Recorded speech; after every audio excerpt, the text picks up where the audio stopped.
이사, 지역이동, 계약기간 만료 등 다양한 이유로 통신 서비스를 해지하는 경우가 있습니다.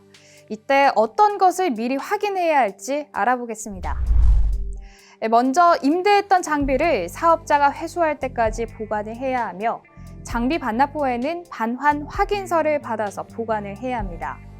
또한 해지 누락으로 인한 피해를 대비하여 해지 시 해지 확인서, 가입사 시 증명원 등과 같은 해지 관련 증빙 서류 등의 기록도 보관해야 합니다.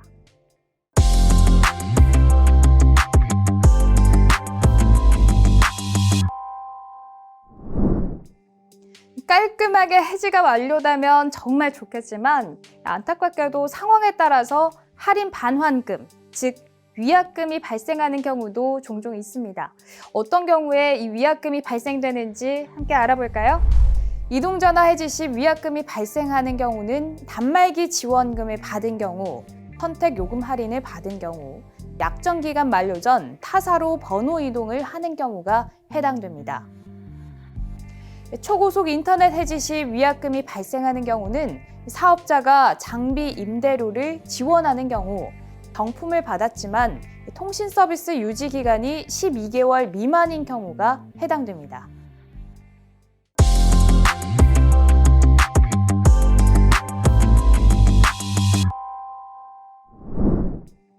그렇다면 위약금이 면제되는 경우는 어떤 경우일까요?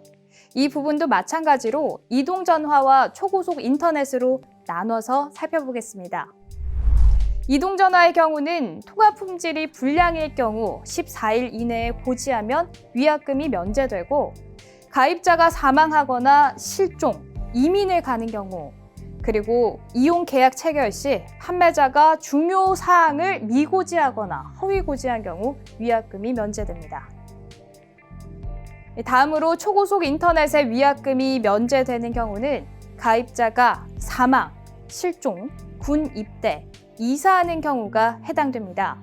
그리고 30일 이내 5일 이상 서비스의 품질이 불량인 경우 면제됩니다. 또 서비스 장애로 접속 불가인 경우, 이전 설치 또는 변경 설치 지연의 경우, 또 이용 계약 체결 시 중요 사항을 미고지하거나 허위 고지한 경우 위약금이 면제됩니다.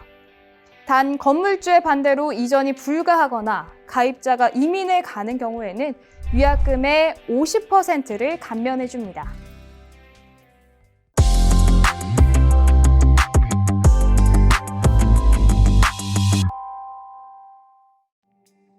이번에는 요금이 면제되는 경우를 한번 살펴보겠습니다.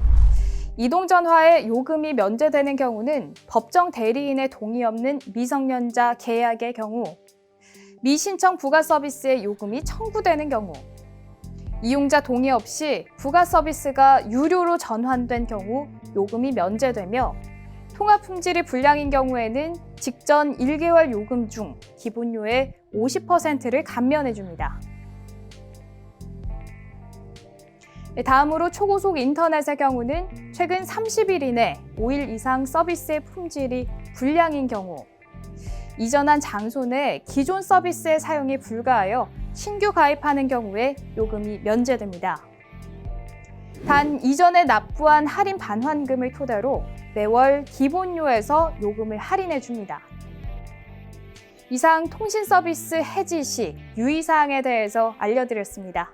고맙습니다.